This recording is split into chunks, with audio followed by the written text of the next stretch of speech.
It doesn't appear that Planet X is responding. However, we do have a good signal going out to Planet X. We're going to see if Planet X comes on the line.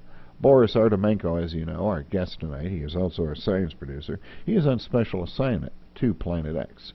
He was on one of the motherships earlier, and we were having great fun talking about that because you could hear the engines on the mothership in the background.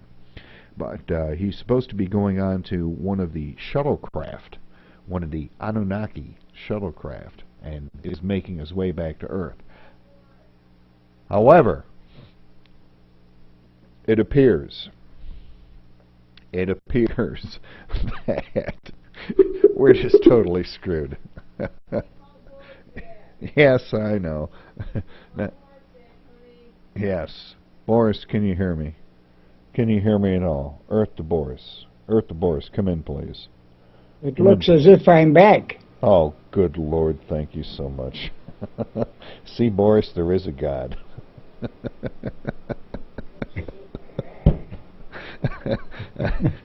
I'm sitting here and I'm talking about nothing, man. I'm talking. Well, they threw me off the mothership. And I don't blame them. So you're back on Earth now, or are you still in outer space?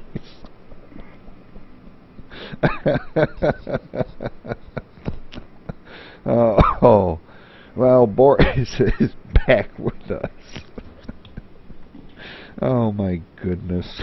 Boy, when this one makes it onto YouTube, it doesn't go viral, I don't know what will. How are you doing down there, Boris? I'm having a hard time understanding you. Your voice isn't coming through clearly. Okay, hold on 1 second. Let me make an adjustment here. How about that? Can you hear me now? Do I sound better? If you can thin the voice a bit more, that would make it better. How's this? And how is this? Is this better? This is getting better. Okay, good. Let me turn it down some more. There we go. How is that? Testing 1, 2, 3. Okay, where were we? I'm not sure. I think we should just take it from the top, to be honest with you, because I don't. With all the noise and everything that was going on, we were talking about the food shortages and the redistribution idea and how it didn't work out. We were talking about this one global economic system that these clowns seem to be developing, and how that's not working out. And it appears to me, Boris, that we are putting all of our technology, our economic and social eggs, all in one very fragile basket, and one good swift kick from Planet X is going to knock them all out of that basket and break them all.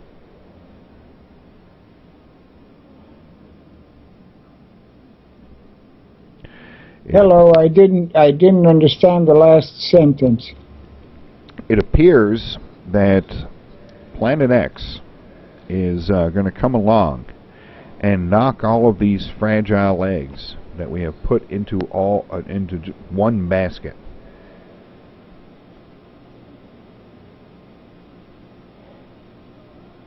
I'm going to have to take it on a guess. I didn't get your question really. Well, Planet X is coming in, yes.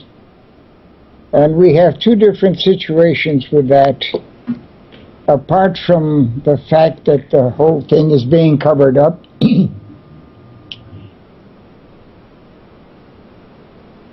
what's that? Who's on the mothership now? Not me. I'm making some adjustments here to see. Can you hear me now? Yes, we can hear you. Oh, I can hear you perfectly. No, there's no noise at all now.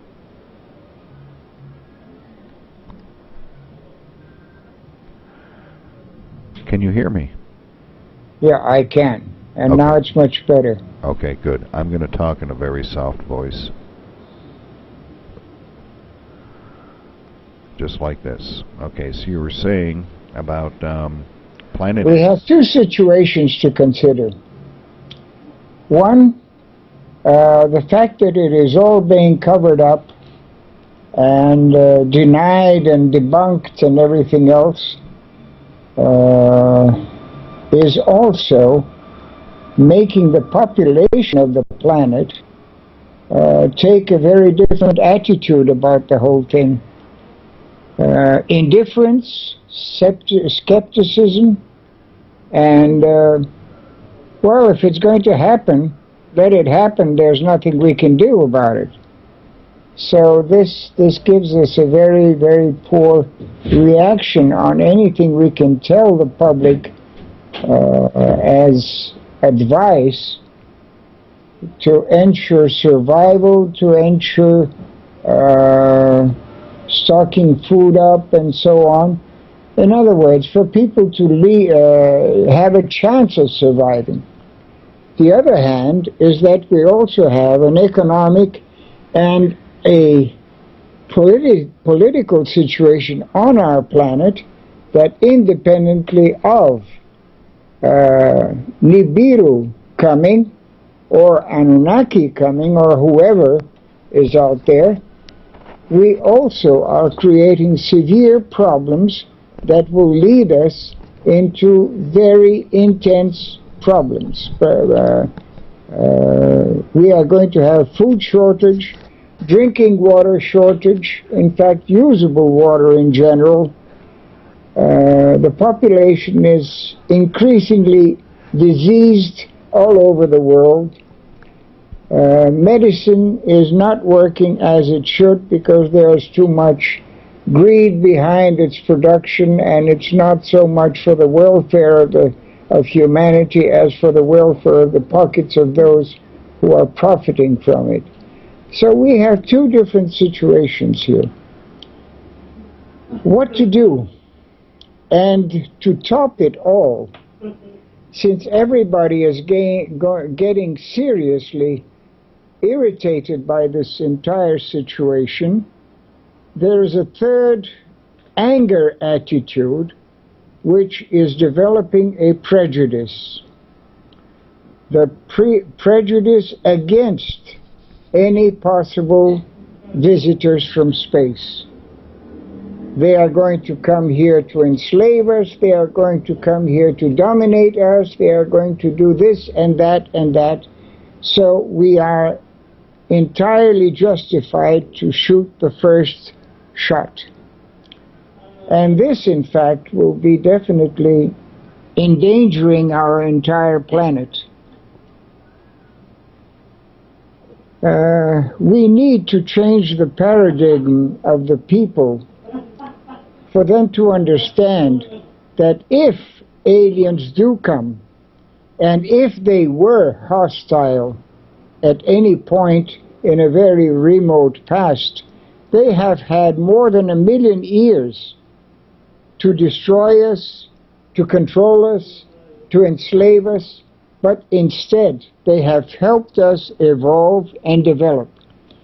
So this prejudice that we are holding against them, which is caused by several factors, one of them is fear, the other is anger, the other is frustration, is something we definitely have to change.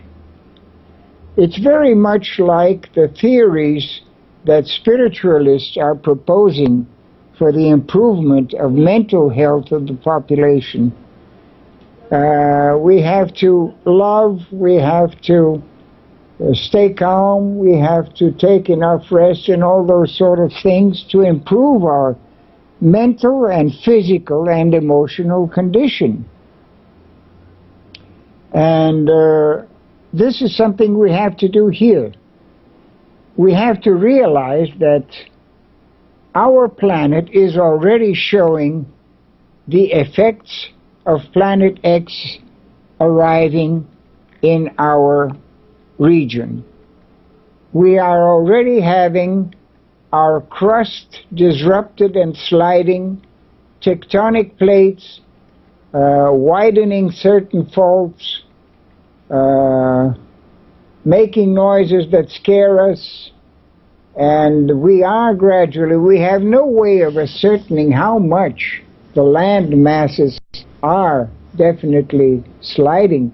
But the fact that they are sliding is that even the academics who rejected any possible polar shift are now admitting that the magnetic pole is no longer anywhere near where it was a few years back, some 20 years ago.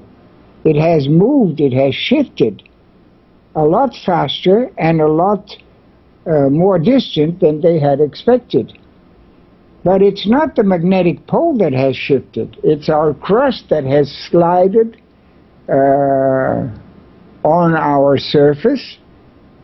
But the magnetic pole, fortunately, remains the same.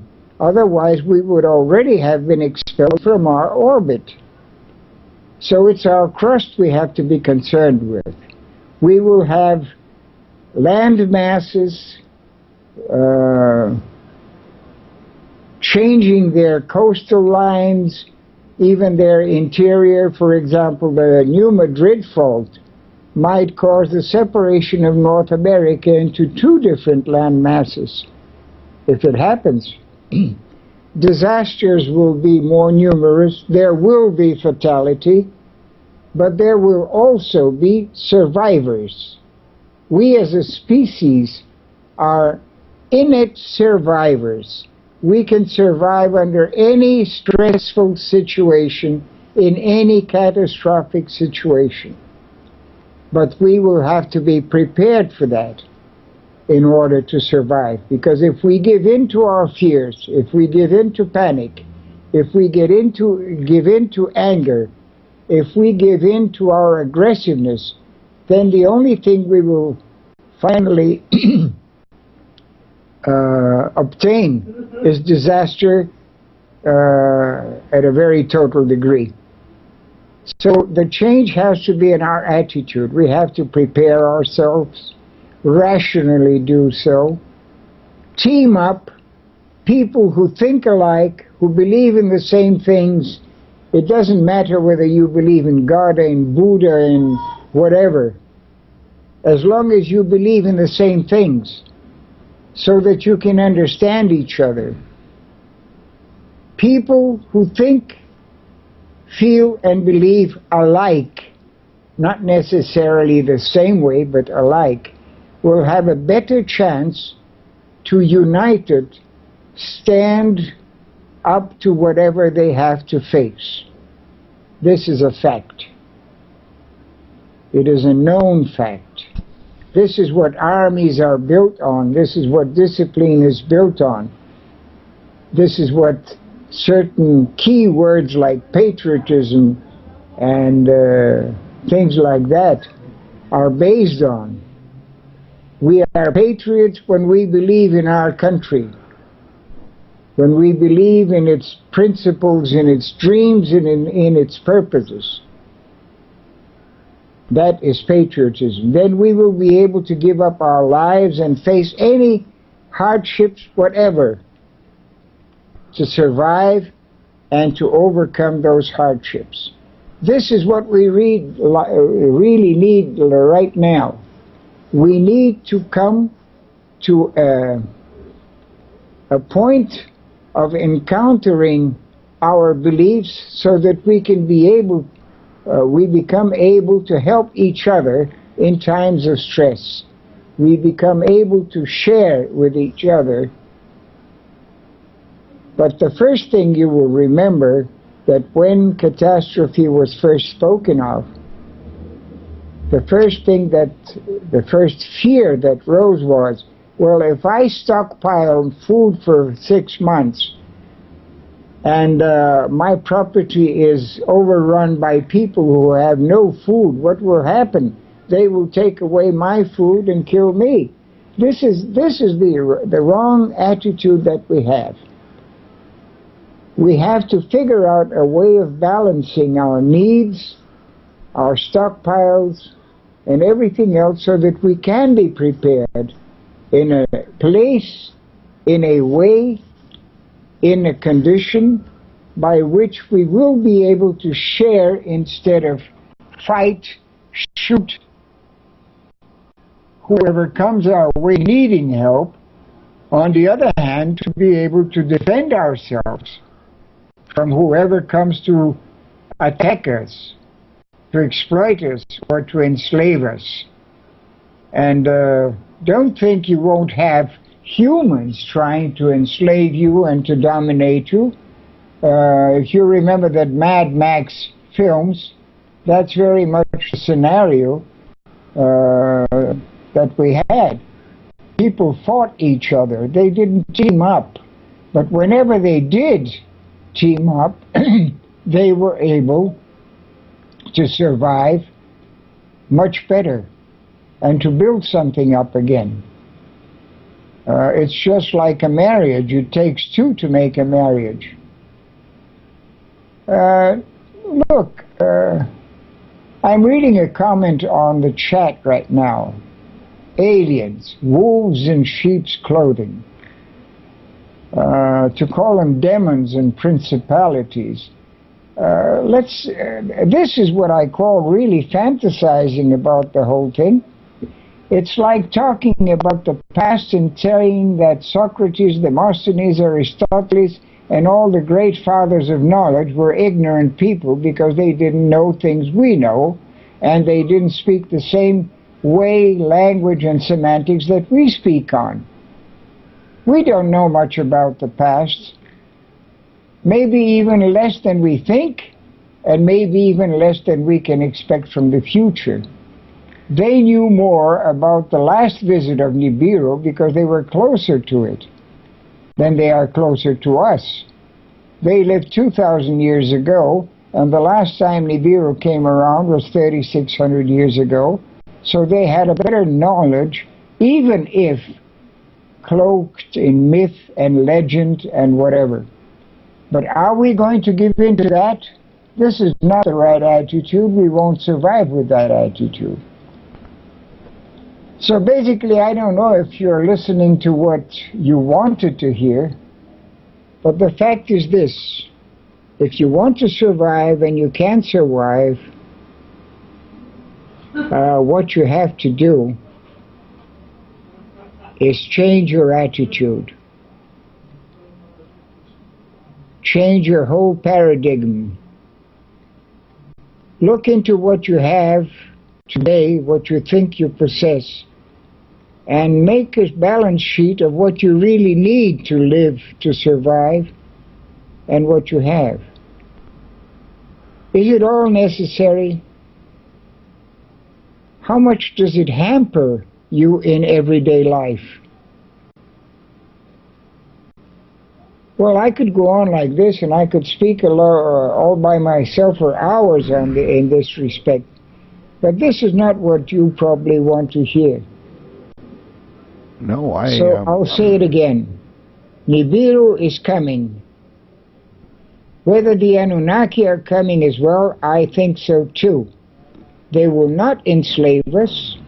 They will help us again. In fact, it is a common thought in my circle of people researching the subject that we have recently had proof that they are coming even before we expected them, because they know that we are going to go through some very serious situations on the geological and geophysical plane, and they are going to offer to help. So if somebody extends his hand to help you, are you going to shoot that guy, or will you accept his help and accept to help him help you? That's my point right now. Okay, Bill, you take it on from there. Well, I think you've said just about everything there is to say on the subject. I think I would like, because of the show that we're going to be having on Tuesday night with the fellow from Dubai that has written the book about the Earth changes that we're going to see coming, I'd like to talk about some of the physical changes that we're going to be seeing on the Earth. Specifically the magnetic pole, because I think that's going to be getting more and more attention from the mainstream media, and people like you and I are going to, excuse me, are going to be responsible for attempting to give people the actual information rather than the hysterical information that they're going to be getting. So let's talk about the, I guess we can call it the crustal sliding. Is that what we're calling it? Sorry, didn't get your last question. Sometimes I am having a hard time understanding. I can hear you, but I can't hear your words clearly. Oh, okay. I will attempt to enunciate them better. It's as if you were talking in a vacuum and there was a slight resonance to your words. Oh. Not an echo, a resonance. Oh, okay. I'm not sure if there is anything I can do here. What I was asking about is the crustal shifting of the planet. Is that what we are calling it, and how much research is being done into it right now? Well, if I get your question correctly, the problem is very easy to explain. What are the magnetic poles for? They are to receive the energy from the sun, which is our vital supplier, which is our battery to keep the system and our planet functioning.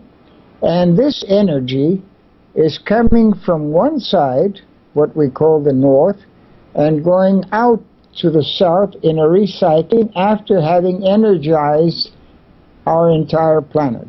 Now, if you will look at all the drawings that you can easily find on the internet, you will see also that there is a sort of a protection, a shield of lines going around the planet from north to south and then south to north again, which is a sort of a shield. Now, this shield interacts with all the magnetic frequencies and the sources of the planet itself. So if the crust, which is the point of contact between the magnetic shield and the magnetic sources from the core up, what happens if you shift that crust? It is easier for us to speak of rifts in the tectonic plates, widening of tectonic folds, or even the shock of one tectonic plate onto another. But there is an invisible tectonic, let's call it that way for the time being, surface, which is our atmosphere. It's electrical, it's not empty. All right, we can walk through air, we can breathe air, but air is a substance. And it is the media through which all these magnetic energies pass and act on the outside of the planet. So when you shift the crust, the surface, what happens is that you open rifts in this very same magnetic shield from the atmosphere up. You widen faults that didn't exist before. You have heard naturally of the ozone gas hole, which is something that explains what I'm trying to tell you. So we will be getting a lot more obnoxious energies coming in through these things, like ozone and very strong frequencies, very strong rays from the sun which will scorch. You have heard speak of scorching the earth and burn us and all that sort of thing. The ultraviolet rays will become more violent and your skin will suffer. You have heard of all those things, because what happens on our planet also happens in the whole of the universe. It's an illusion for us to think that there is any void or empty space or nothing above us. On the contrary, we exist because there's a lot more to our emptiness than to what is fuller, than to what we consider as solid. Look at that drawing that Bill is now showing. You can see that there is a magnetic shield that protects us, and one much closer to our planet. Okay? So if our surface is shifted, we disrupt the resonances that go up into the air and connect with this magnetic shield.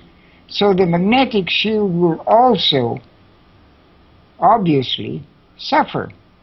Holes will be open until finally things can settle down again, can readjust themselves. So what's happening on the planet will also cause things to happen in the atmosphere and even further up above. And well, obviously, we are being affected by a gigantic body that is bringing those magnetic changes, because we are being interfered with on the physical plane with a tremendous force that is coming from outside and which is invisible because it is not solid, because we cannot see it or touch it or produce it in the laboratory. We can't even pass it through wires. It's completely free. You are reading here, solar wind. Okay. Solar wind. If there's a hole in our magnetic shield, that wind will come into that magnetic shield, and instead of leaving only the energy that our planet needs, it will provoke a hurricane. And this hurricane will become violent if our planet, having in its solid globe also effects that will interact with the coming energies, then this will be the same as a hurricane reaching any place on Earth and all of a sudden becoming an electric storm.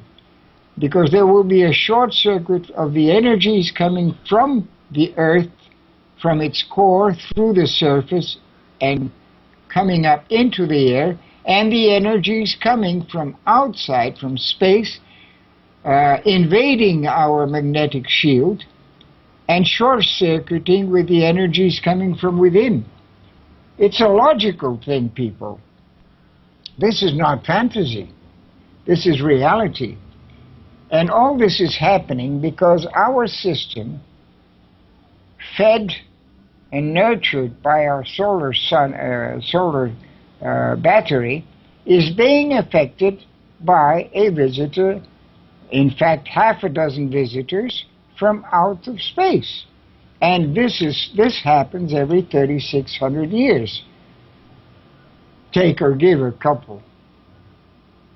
So in the past, there was enough fresh memory to write a few legends and a few myths, like the Colburn Bible, which most don't believe because it's not religious, because it doesn't propose any special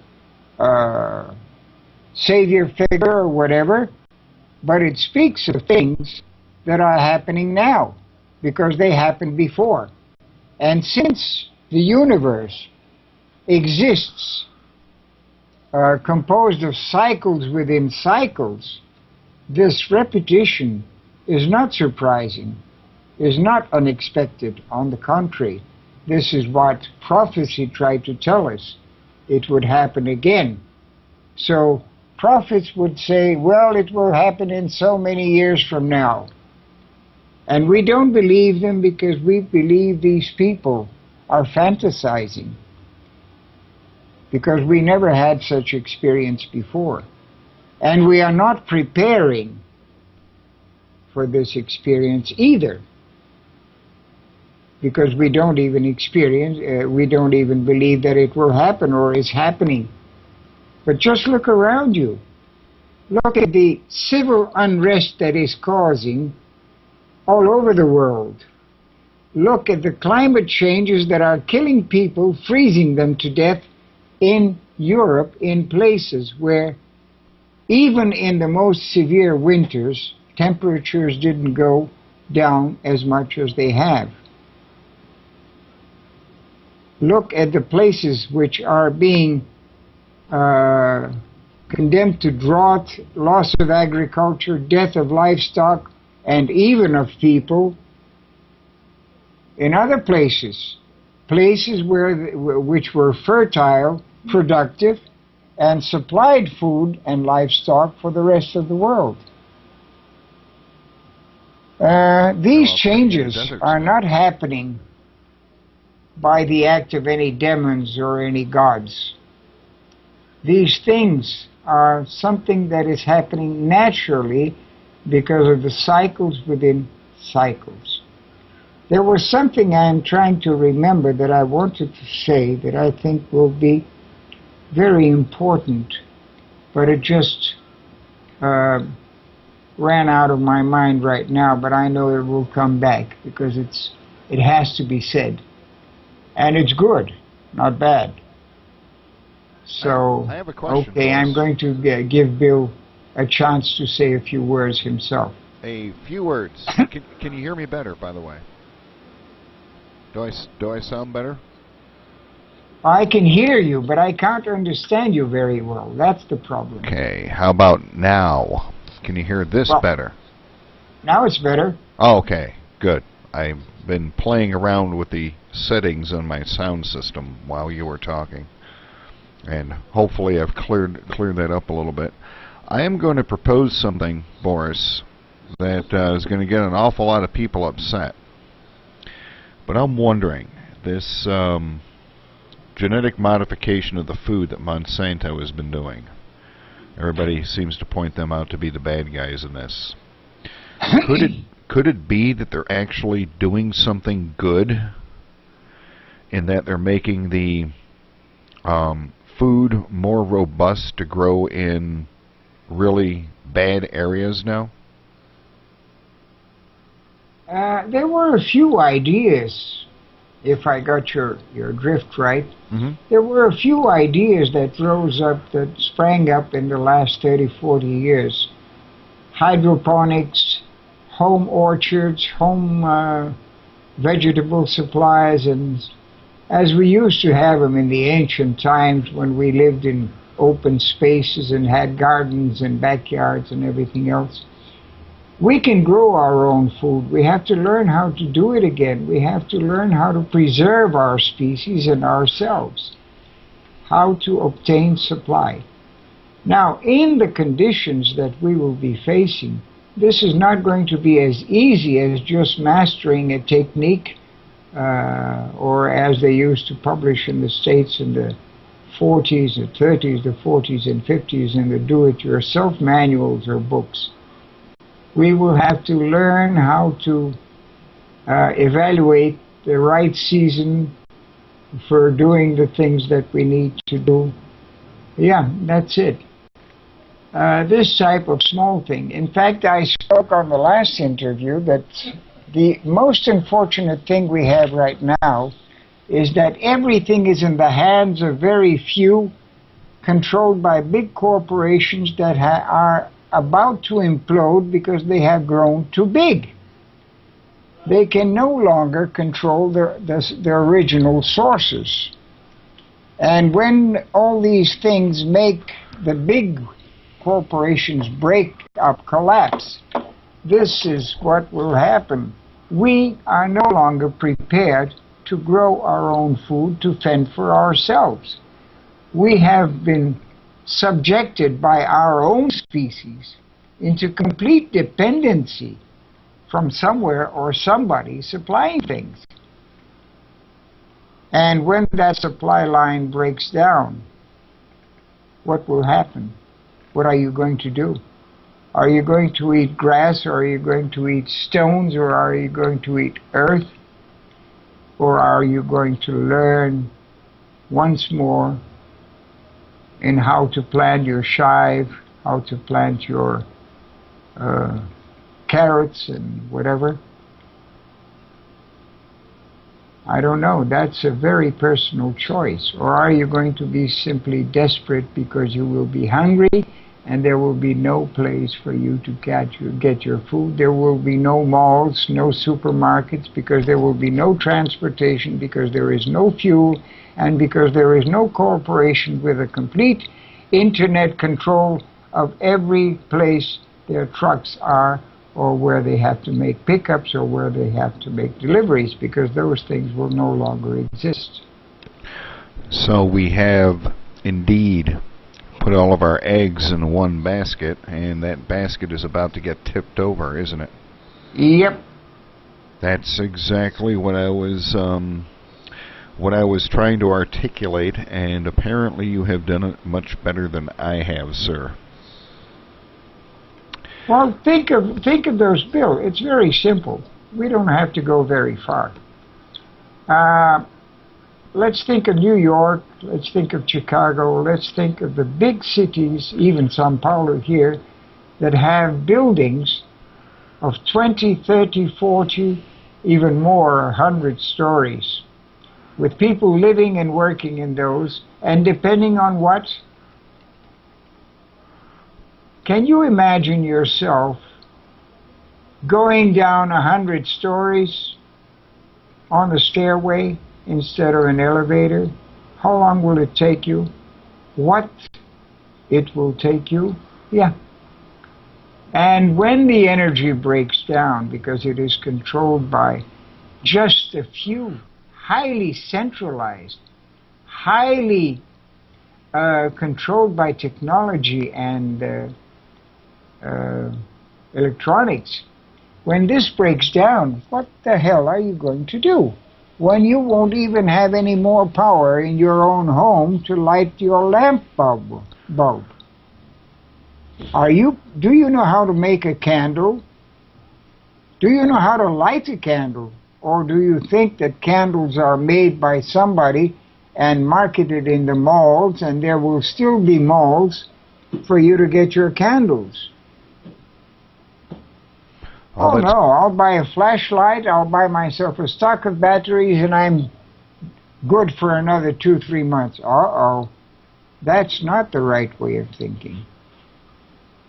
Unfortunately, if we were downsizing things, decentralizing things, we would be much better off and much better prepared. Imagine a city. I have to speak of something that is closest to me. Imagine a city like Rio de Janeiro threatened by a flood because the Canary Islands collapsed into the ocean, and there will be a tsunami with waves of at least 30 meters high, which is 90 feet, and people trying to evacuate it because Rio de Janeiro is located on the coast, on the very level of the sea, and has even stolen some ground from the sea. So they only have 3 roads out of the city, out and in. What's going to happen? As long as the fuel lasts. There was a scene in the film 2012. It's another Impact, where people tried to evacuate and got stuck on the road because they could no longer go anywhere. Some cars just exhausted their fuel, traffic jam, and everybody just went down.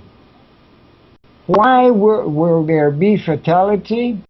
Why will there be disasters? Because we aren't giving a damn. We are not doing anything to protect ourselves.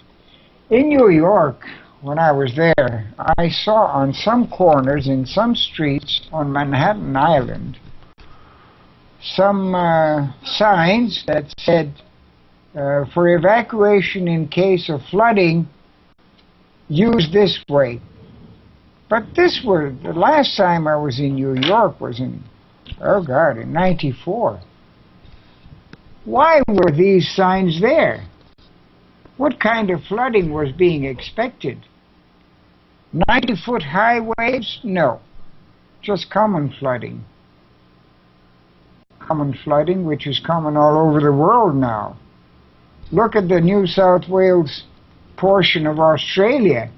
It's almost a full-grown sea. Look at Bangkok, which had to be evacuated because it was simply destroyed, and that was not a tsunami. Are all those things happening normally, or have they suddenly become intensely more frequent and more disastrous?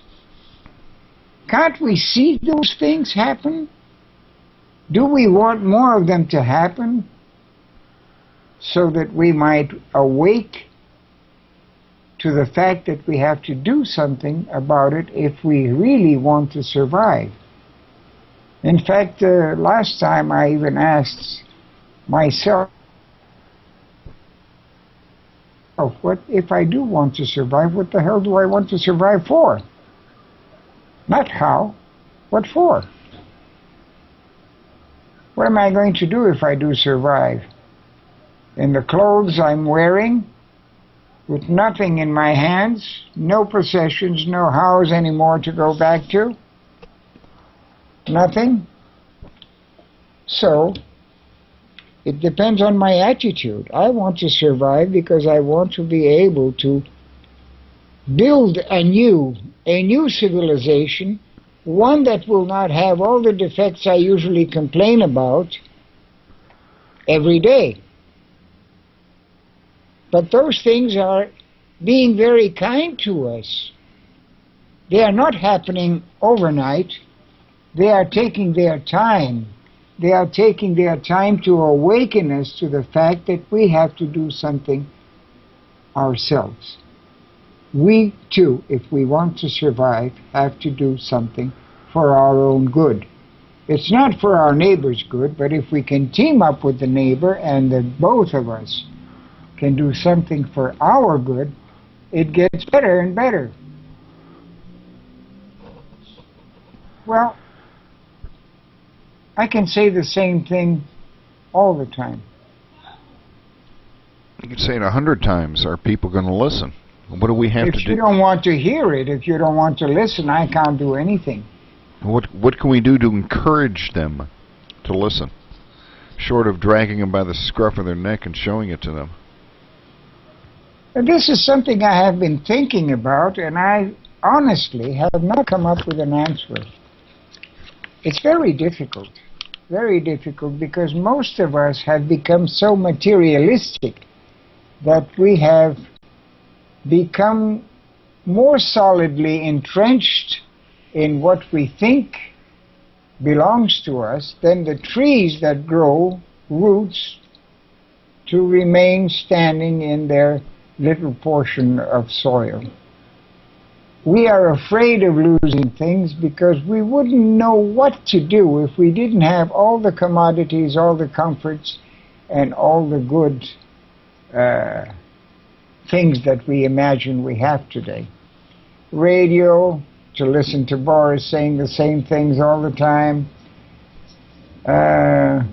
Television, to see all the BS that is being shown, dumbing our children and dumbing us as families, degrading our culture, degrading our education, degrading our mentality. We think those are good things. We think those are technological advances. We can now, those of us who are religious, we don't even have to go to church anymore. We can watch Mass by TV. Why should we bother to go to the corner church or to the parish church? What for? We have the TV for that. We don't have to go to parks. We don't have to, oh God, we don't have to even think. Somebody will take care of us. The government has to do it. and then we will complain because our politicians are enriching on those programs of social welfare, Medicare, and whatever. We have these problems here in Brazil. Don't think that's a U.S. privilege. These problems exist all over the world because this has been happening progressively to the whole world that has become influenced by the Western way of thought. Now, I am not a Muslim. I am against Islamic theory, but they are against all that we are for. So we are having another war on our hands, and now what do? We are beginning to have religious shocks, religious conflicts, religious holy wars, even amongst our own Christians. So what to say of that? All this is because we are not putting our heads back on our shoulders and thinking for ourselves. We are letting somebody think for us and inject their thoughts into our minds, establish mind control, and dumb us. Why does this program have this name, Surrounded by Idiots? Because that is exactly what they are trying to do. They are trying to idiotize the whole population, so nobody will react to anything and they can do as they please. Unfortunately, that sounds as a very drastic way of putting things, but just look around. Take an honest, good look. Have you smelled the flowers in your garden lately? Do you have a garden? Have you gone to a park to smell the leaves and the fresh earth after a normal shower? Or aren't there any parks, or don't you want to move off your couch like the Simpson family and lose the next chapter of the next soap opera? God, we are becoming vegetables. And we aren't even good enough to be eaten, not even by ourselves. And yet, we have the prejudice that they are coming here to eat us, to devour us, to enslave us. God damn it, we have done that to ourselves. Can it be any worse? I'm going to say no. I don't think it can. And I don't know how far we will go. I find it to be, on the one hand, I find it to be very depressing. But on the other hand, the promise of the technology that we have now has fallen on its face, because we have all of this technology around us. I mean, look what we're doing here. Boris is down in South America. My producer is in Mexico. And I mean, look at this. Let me turn on this camera for you guys so you can see this. This is just one of the monitors that I have here in the studio. I mean, look at all this stuff. I'm talking to somebody in another country right here. There's people all over the world listening to what I'm saying right now. I'm recording it, and it's going to be all electronic. We have our script right here on here, and over here, Boris is talking to us from another continent. And it seems to me that all of this has been wasted. We've wasted all of this. We haven't used it for what it was originally meant to be used for good. I mean, it's just being used for garbage now. And I não tem, mas fui no Skype e eu não estou podendo ver o Skype agora. In fact, Boris is speaking in another language now. His the native tongue down there in Brazil? Is that Portuguese or Spanish, Boris? Portuguese. I was speaking to my stepson here. He's speaking to his stepson. I mean, that's incredible. I remember when I was a little kid, and it wasn't that long ago. I am 53 now. When I was 10 years old, 40 years ago. That's Would really you ever imagine that one day you would be sitting in a room with 4 monitors in front of you, talking of these things? No, I never thought that. I grew up in an age when talking to your grandparents in New Jersey, when you lived in New York, was a special event. And now you can just turn on the computer and turn on your camera, and you can sit there and you can visit with them. You don't even need to get, and that's what Boris was talking about. You don't even need to get up and get out of your chair or go out of your house to have all of these visceral experiences. You go to the store, all the crap is on the shelves. All of the, bananas from Central America. You have all different types of fruit and everything else. If all of that went away tomorrow, what the heck would you do? And that's what we're trying to get at. What would you do? Do you even know where to get vegetable seeds from? Do you even know how to plant vegetables? Do you even have any flower pots that you could grow vegetables in? And I think that's one of the main questions. And you can't drag people to do that because they're so complacent with their potato chips and their fast food and just going to the store and doing what they want, just going to the store and buying what they want. How do we get away from that, Boris? How do we even start? And it's too late to start, isn't it? Well, there's one thing that I learned. It's that our kind only learns through pain. And it doesn't have to be self-inflicted. There's no amount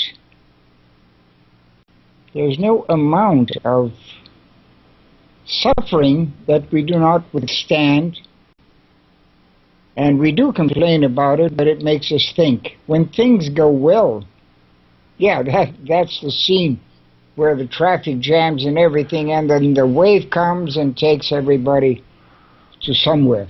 I don't know where to, but away. Somewhere that I don't intend to go right now.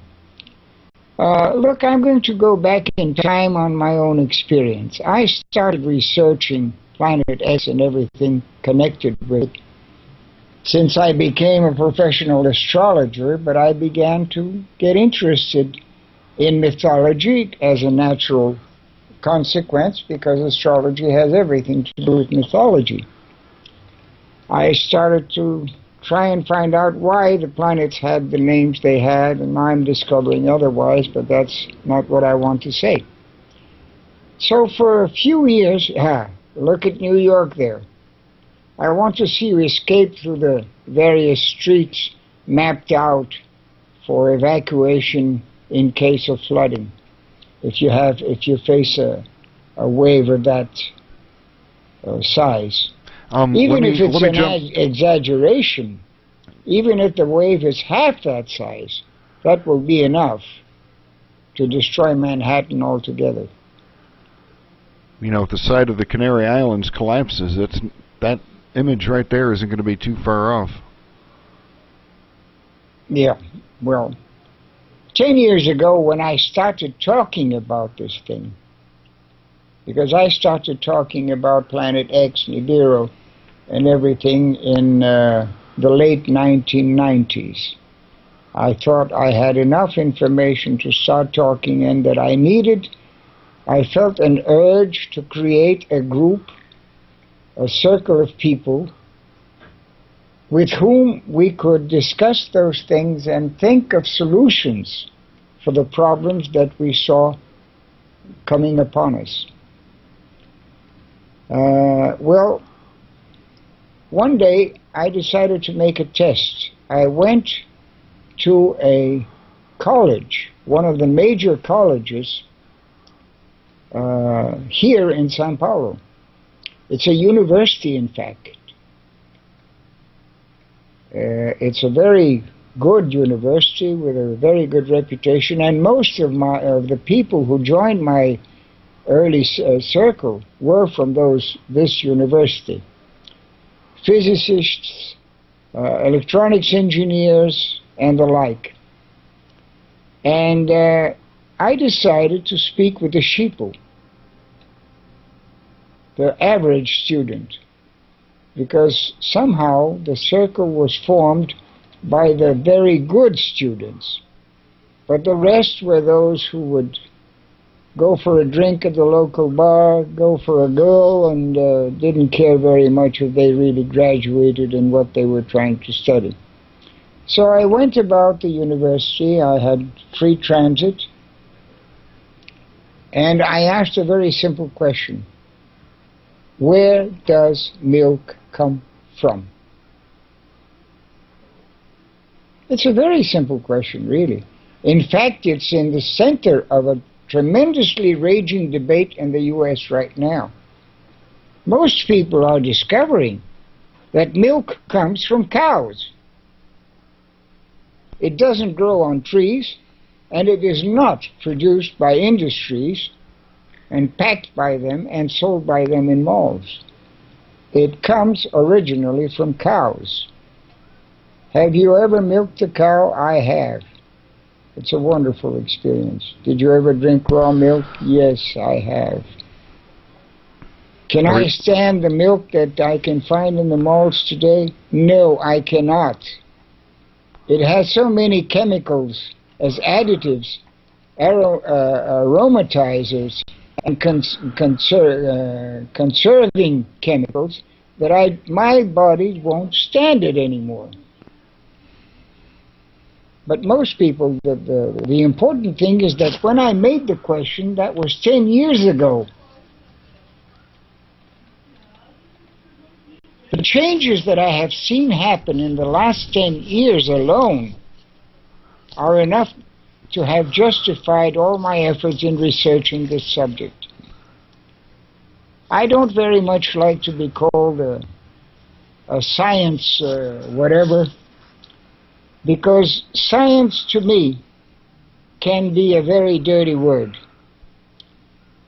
Science can put me into a little box of a Cartesian methodology and blind me to everything else around me. It can also bring me tremendous progress if I open that little box and apply the methods to a much wider frame and scope of mind. But I cannot create a dependency on science. I'll tell you why. We have this internet. Did you know that the military had an internet network during the Second World War? Because this is the product of our last war. It only came into public domain and as a thing for the public to use in the last 30 years. But at the end of the Second World War, the internet already existed for military purposes. Most of the inventions that we have today, even in domestic use as comforts, as things supposed to make our life easier, most of them were developed and invented in wartime. And only much later, when the businesses that exploited these for a profit had no more wars, then they brought it to the public for overall use. So they were changed to suit this. But now what we are seeing is that even the government is using those very things to war on us.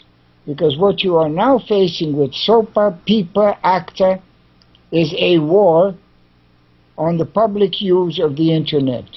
So it too is losing its purpose. It too is becoming a weapon against us.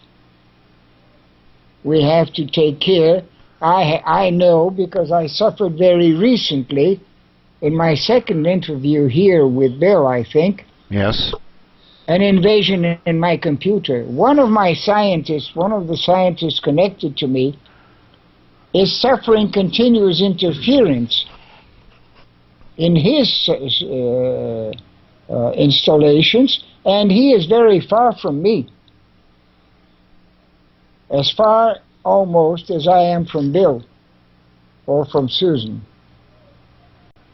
And other people who are connected to me have also begun complaining that they are having difficulties they did not have before.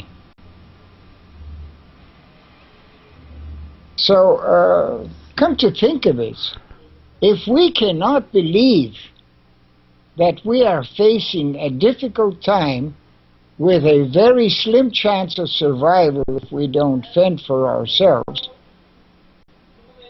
in face of all these things, then for God's sakes, we are not only idiots, we are worse than that. We'd better walk off a precipice and throw ourselves into the ocean and drown ourselves. Because that's exactly what we're doing. We're walking off a cliff. Why? Is that what you really want? Sorry, Bill, go ahead. No, that's okay. We are in... He's right, folks. We're walking off a cliff collectively. We've let this happen to ourselves. I think we've let this happen to ourselves with merely the promise of convenience. And you know, when you think about it, that's what humankind has wanted all through his existence, is a little bit more convenience, a little bit the chance to survive, the chance to do better than the previous generation. And for this particular cycle, this 3,600-year cycle, I believe that we have a lot of promise, but I don't know if we're going to make it. I mean, without our technology, we're nothing, and we're doing virtually nothing to protect it. We're not protecting ourselves from the people that are trying to harm us, like the people are trying to harm Boris. We're not standing up and telling these people in the government, no, just stop it. You work for us. If it wasn't for us going and voting for you idiots and working and giving you money, you wouldn't have anything. And yet they seem to think that, yes, indeed, they do have that power to tell us what to say, what to do, what to think, how to think, when to think it, when we can go online, where we can go, what we can say, how we can say it. And by golly, if you don't do what they tell you to do, they will attack you like an enemy.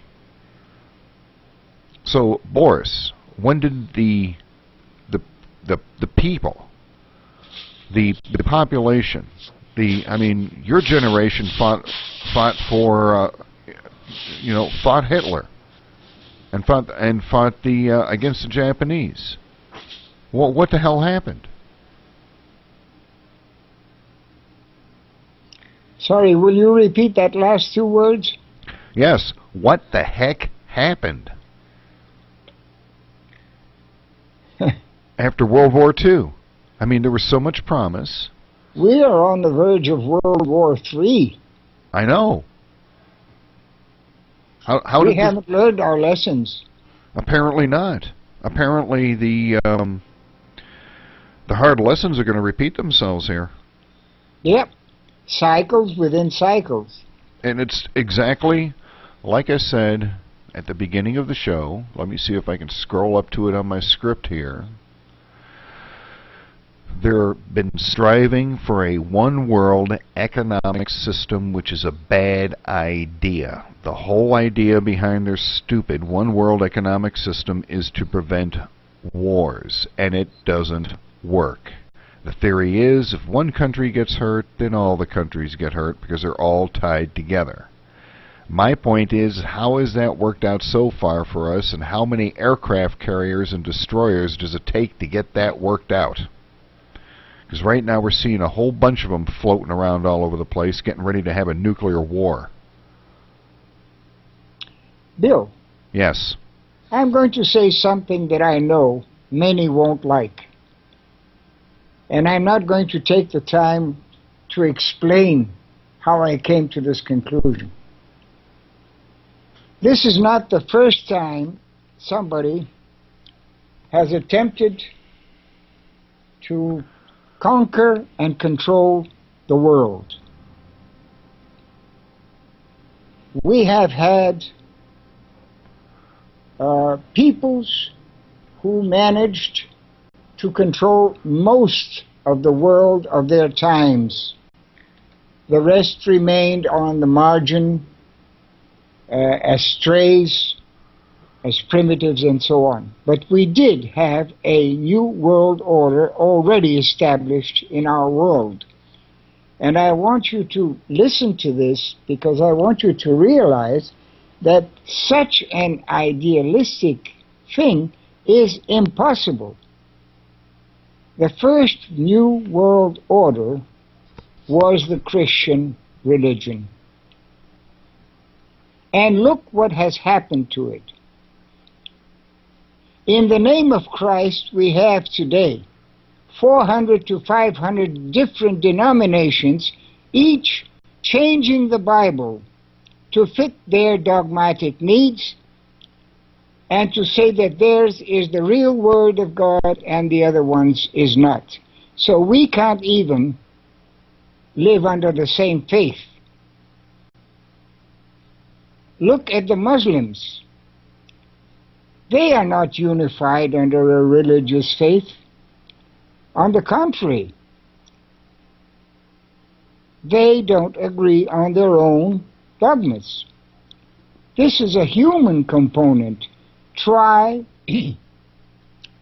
to shepherd all of them into the same corral, and what you will have will be killing each other, just as we are doing now. Hitler is a clear example. Stalin was a very good example. All the science fiction that speaks of relations among planets continues to reflect the same thing. We are of a nature which is possibly a legacy of the genetic manipulation which we ourselves suffered from the aliens who upgraded us from a primitive state. And this is why we fear that they are aggressive themselves, which I don't believe at this stage. We are incapable of living in peace. It's not a question of having a difference of opinion. Well, I don't damn God. What I damn is the way that people use him as a scapegoat for our own failings. That is something I damn. And this is what I'm trying to explain. The Christian religion was brought about in the 4th century of what we call Christian era, or after Christ, and became a true new world order which committed genocide in the name of God to submit other peoples, to forbid them their own beliefs, and to bring them under the yoke of the Bible and of the supposed Word of God in a unified form, and see what happens. How long it lasted? It didn't last. What we are having now is a complete collapse of this New World Order of religious uniformity. And a political New World Order is an impossibility unless we are all reversed back into senseless, mindless sheeple. And this is something that is being done. But fortunately, our survival instincts are so great that unless, for those of us who expect to arise among the dead when they are reborn, for those of us who have free will, for those of us who have a mind that thinks, for those of us who love life, there is still a chance, because they will always be struggling against this type of domination. So no new world order will ever survive. Those big things, those big corporations I spoke to you a few minutes ago, those are an attempt at a new world order by control through centralized production, supply, control. They are falling apart because they have grown bigger than their breeches, and they are collapsing. And the small fry, the sheeple, are beginning to realize that changes have to come, because humanity as a society, as the civilization that it is now, and mind the pronunciation I use, I did not say civilization, I said civilization. Syphilis, that disease that corrupts, decays, degrades. This is the state we are in right now. And there is no vaccine for that. The only vaccine is for us to use our brains, use our hearts, use our efforts to make things different. I want to make a question here. I'm sorry, Bill, I'm almost talking all by myself today. No, that's okay. That's okay, Boris. I want to ask a question of those listeners of ours who may be there, who haven't given up hearing me. If they have children, what are they breeding those children for? For cannon fodder? Or what do they expect those children to inherit in this situation? What are they doing about the future they will deliver into the children's hands? What for children? I have 14 sons, I have 14 grandsons, and I have 2 grandchildren, and I'm all the time asking myself, what the hell did I do? What for? What are they going to inherit? I'm 73 years old in a couple of months. I have seen so much of this life. I have been through 2 wars. I have seen mayhem of all kinds, and I am listening to mental mayhem all the time. I cannot stay still in the face of so much stupidity, idiocy, or whatever you want to call it. If there is any way to change that, you asked me a while ago, I don't know how, but changes must be achieved. We must manage somehow to increase the number of thinking people, of people who really want to survive with a purpose, who really want to build a better life, who really want to build a better world. But they will have to be willing to relinquish a lot of what they think is part of their life now. Are they willing?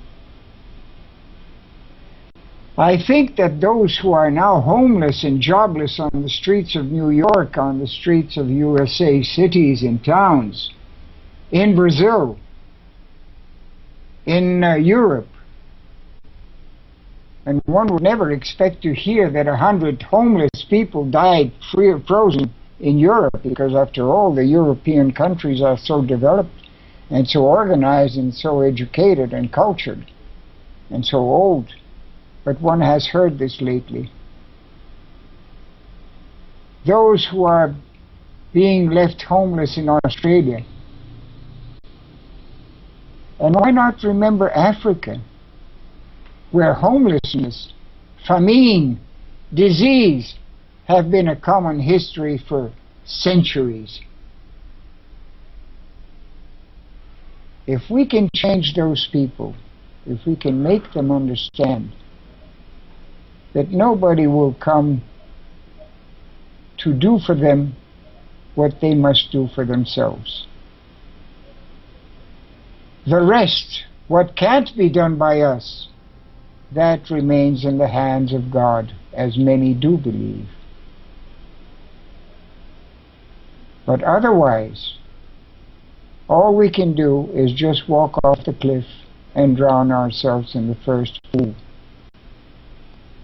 I'm sorry if I was hard in saying that, but that's the way I see the world today. And I expect to see a lot more of it in whatever time remains for me. If it depends on my survival, well, then I should live another 10 years. But if I depend on the planet's survival, I don't know. And I would suggest that everybody who is listening should also stop to ask himself,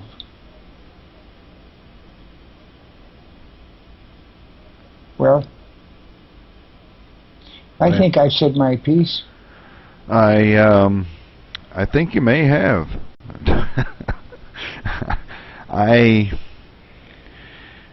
While you were talking there, that last part, I remember when I was a little kid, when I was 10 years old. I used to lay in bed at night, and I used to count off on my fingers how old I would be in 2000, how long I thought I would live, what year I thought I might live to. And here it is, 2011, I'm 53 years old. And I never gave a thought to how bad things could get. I always thought that things would be great, because even back then, back in the 60s, and I lived on a essentially we lived on a farm. We grew all of our own vegetables.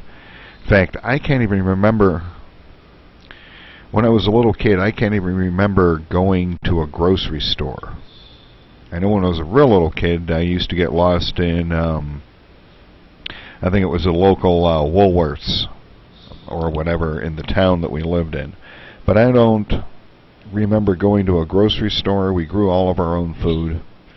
Our neighbors had cows, and I used to lay there at night and think about how old I would be in certain years, and what things would be like. And never in my wildest dreams did I think that I would be here and I would be talking about the end of the world and how stupid people really are. How idiotic humanity is. And not just individual people, but humanity as a whole. To have given all of the promise away. And I just I'm kind of hoping that that some of these UFOs do land and these guys get out and they look around and go, what in the hell are you people doing to each other? How stupid can you be?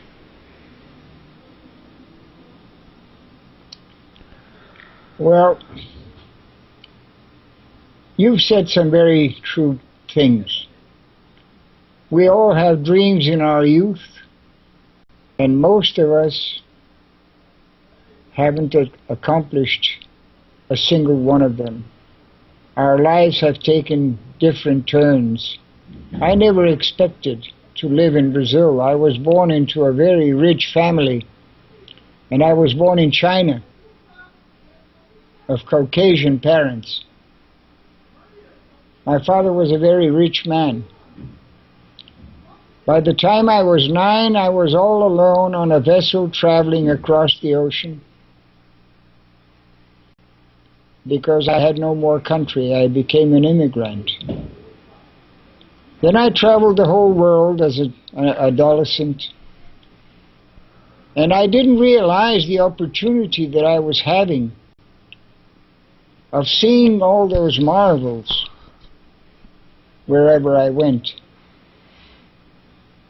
It took me almost 40 years of life to understand what the world was all about. It's a funny thing. I studied in 6 colleges. I have 6 college degrees, and I don't use any of the professions. I consider myself a free thinker, and I still hope that humanity will awaken to the fact that it is not the end of the world if it doesn't want it to end, because humanity can change this situation. It can survive. It can rebuild. It has the ability to do that. I'm not afraid of dying. I don't want to survive because I'm afraid of dying. No, I don't give a damn. I've seen too much as it is. But I know I'll see a lot more. But I want to survive because I want to share a part of all that I have learned with those who will survive. And maybe together we might even do something, accomplish something. And that's how I hope that most of you who have listened to me, all these interviews that I have been on, you may have noticed that I always revert to the same theme. In fact, I'm trying to write a book which was interrupted by my coming into the to Bill's clutches.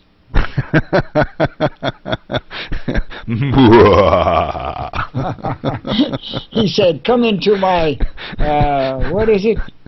Come into my parlor." Come into my parlor. Actually, I'm going to put the blame all on Susan, my producer. It was her idea. Yeah, she seduced me into this. Yes, she does things like that. Well, I interrupted my writing, but the title of the book is pretentious, I admit. It's Before and After the Creation of Man. It's not the end of the earth. It's not the end of the planet. It's not the end of times. It's the end of times as we know them. But we can start anew and make a new time, a new life, rebuild values, those things that are of value. Why did the Maya have cyclical calendars? Why did certain periods end? Not because the world would end at the end of the period, but because that was an opportunity to start all over, to use all the experience that had been acquired to start anew, on firmer ground, on more solid ground. Oh, we will be hearing a lot about disasters, and we will be sharing in those disasters, and we will be seeing a lot of death, a lot of bad things. There's a city here in Brazil today, a big city, where the military police went on strike, and there is a rate of 1 murder per hour. There is panic in the streets. Federal army forces have had to be brought in to try to control the civil unrest that has erupted. It's a volcano. It's worse than a volcano of lava. We can run from a volcano of lava, but we cannot run from a volcano of man. And we will see many more of these things. You think occupy this city or occupy that city was a violent protest? No, it was a sheep's bray. What you will see can be much worse. And I hope you don't find yourself in the front lines. because it isn't going to be pleasant. You have to be prepared for losses, not only material losses, sentimental losses, emotional losses. You have to be prepared for the worst so that whatever happens will be better than what you were prepared for. It's not the end of times, it's the beginning of new times. Awaken to those new times. And I'm not speaking from a spiritualistic or religious perspective. I am speaking as a man, as a human being that I believe myself to be. No, we have not let them acquire any wisdom. I am seeing a comment on the chat. These generations haven't acquired any wisdom. We are responsible for that. They haven't acquired any wisdom because we prevented them from acquiring this wisdom. We made things too easy for them, too secure. They have no pains, they have no suffering, they know only comforts, the internet, video games, ascetics. Compare any child who has been brought up in the ascetics of an apartment building 40 stories high with a child who lives still without a shoe and playing in a dirty pond in some favela or some slum. They are much healthier because they are in contact with earth, with nature, with their roots. Whereas those brought up in fancy apartments, protected from all sides, they are unhealthy. And that's why they never acquire any wisdom, because they don't suffer at all. And unfortunately, man only learns through suffering, through pain. And it looks like it's true. And it looks like we're coming into another period of that, doesn't it? It looks like there's going to be a substantial amount of pain. But the question is, and here's my question for you. Maybe you can answer it. We're moving into another cycle of war, obviously, another cycle of pain. And I think for these so-called civilized kids, the ones that grow up with the video games, no matter what country they are in, this is going to be more of an inconvenience to them rather than a true learning experience. And I personally think the only thing it's going to do is make them bitter towards other people rather than learning to accept other people and learning from their experience.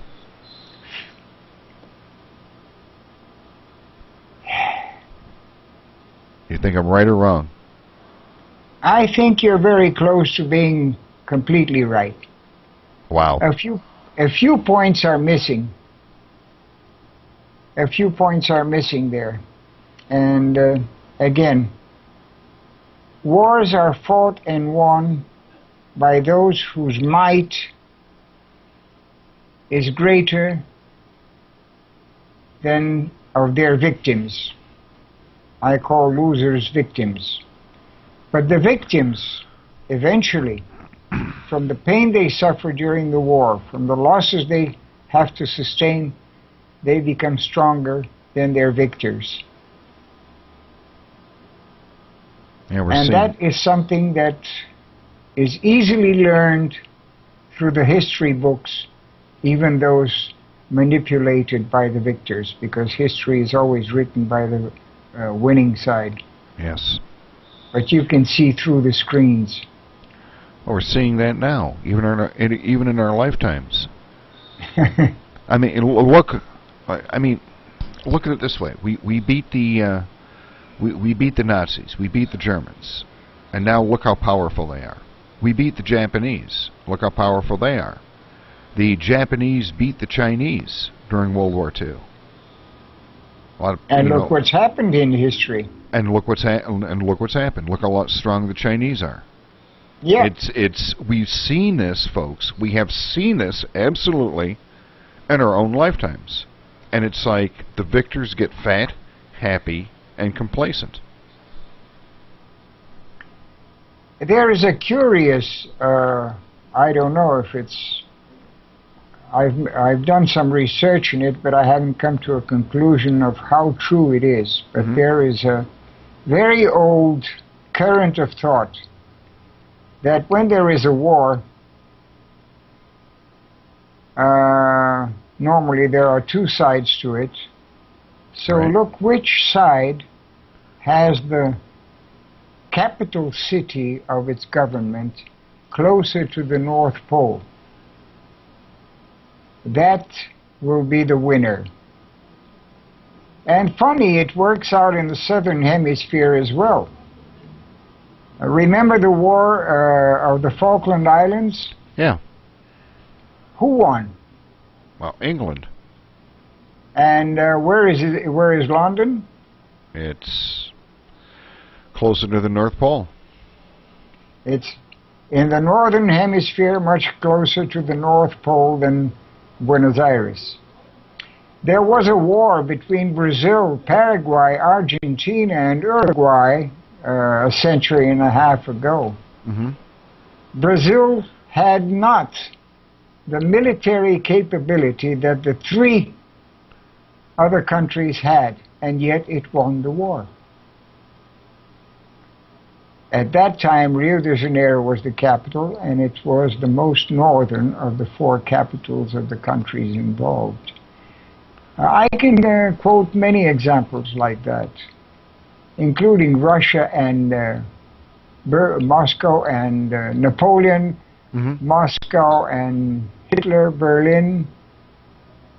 Eventually, with or without help from others, but somehow victory always tends to be with the one who is closest to the source of vital energy of our planet. Wow. Yeah, that's how I put it. That I've never heard that theory before. And this is why, for example, usually Americans forget that there is such a thing as a southern hemisphere, that there is a country called Brazil, that there is even a country called Australia. They only think in terms of the northern hemisphere, of their nation, of their strong nation, because they are strong. Only they are not able to use their strength wisely. Yes, on the strength of capitalism, but always capitalism has meant exploiting the weak, even amongst their own. So, it's a very interesting thing, and I hope to have time to look further into it. I never left the project go aground. Do you think that also counts towards the South Pole, too? Sorry? Do you think that actually counts towards the South Pole, too? For southern hemispheric countries. Yes, but don't forget that North and South are distinct in the fact that the energy, the vital energy, is coming through the North Pole. And this is one of the reasons there is a myth that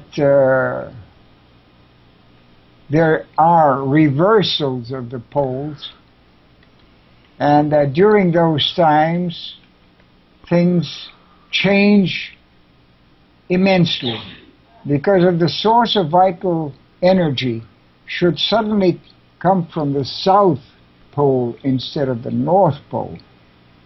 In other words, invert its current. I wonder if then the southern capitals would become the stronger ones. It would be surprising. That'd be interesting. It's no, we're at the end of our show, but yeah. I want to ask you something, because bringing that up, this is something that is very interesting to me, because what do you think that this means for the magnetic North Pole moving so far towards Siberia? I think that it has been there already. This is not the first time for the shift of our crust to cause the magnetic pole axle to be in a different place, and it has been in Siberia before. It's what we call the Ice Age that is talked about, but there were many ice ages on our planet. And this will bring to the surface other myths, like the fact that the Arctic and the Antarctic land masses are fertile and pleasant for us to go and mine and spoil them. Somebody today told me that, sent me, I think it was Susan, by the way, or was it Duane, sent me the information that a Russian scientist had discovered that paradise had been in the Arctic before it was covered by ice. I had to laugh at that, but it's not very far from the truth. Because once the Arctic and the Antarctic, which today in our minds are associated with the magnetic pole, were fertile lands. They were known as such by the ancients, so much so that the very oldest maps convey that information. They were fertile lands and source of many good things for humanity. So the reversal of the poles will bring a lot of changes. It will make us too reverse our own mental polarity. It will bring us back closer to our roots, our nature, our mother nature, reintegrate ourselves better with our planet, because we have really, really neglected it. And that's a pity. Did you ever hug a tree, Bill? I've had many trees. I've always lived in the country. Well, try hugging a tree and just surrendering yourself to the feeling of hugging a tree. Try it. I'm going to do that. I happen to have a tree in my living room. Well, do it and tell me at some other point what you felt. Okay. You will feel the energy streaming from inside the planet, that energy that I spoke of when I spoke of the short circuit of energies between the core of the planet, the surface, and the atmosphere and the outer space. Remember, way in the beginning of our interview today? I remember that. Okay. When you hug a tree, you will feel the energy come into you. I'm sure of that.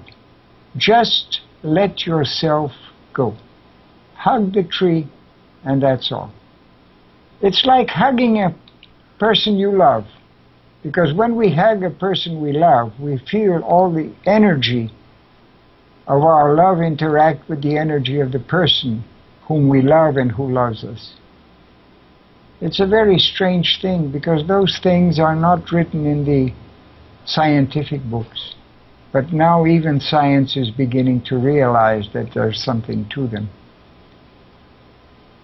Yeah, they think their technology is so grand they can figure these things out that many of us already know. Well, I think that many of us, more than many of us, stand the opportunity of relearning these things in the very near future, because we will have to reestablish our contact with our planet, our roots, our nature. And it will be a very good thing for those who realize that, instead of bemoaning the things they have lost. They will gain a lot more if they become conscious of what their gains will be. Yes, I agree. And I am now going to start bemoaning myself because we are past the end of the show, Boris. And Yeah. what you were just saying about hugging people, if you were here right now, I would hug you. Because I think you have given us an awful lot to think of. And that first part of the show with all the noise and everything, where we were laughing and kidding around, I'm going to cut that right out of all the recordings, and we're just going to put the important parts up on the YouTube channel, and have this replaying until Tuesday night when we have our next guest coming on. That's going to give us even more bad news. Yeah. If that's possible. Bill, it just came to my mind. I think we're at the end of the show, aren't we? Yeah. Yes, we are. Well, may I say one last thing? You can end the show. For all those who believe in God, who speak in the name of Christ, who believe in the Bible, if you will read and think of what is said there, you will know that the best way to show your love of God and your real faith is to love your planet. Show respect for it. Instead of destroying, build. Instead of degrading, upgrade. That will be your best way to show God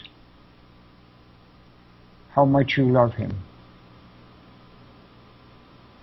I think I will end on this note. And I will say amen to that, brother. And I will talk to you tomorrow, okay?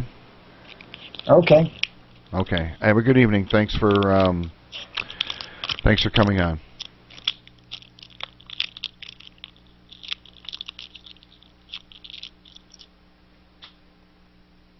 And that, ladies and gentlemen, was Boris Artemenko, and we are going to end the show on that note. He is absolutely perfectly right.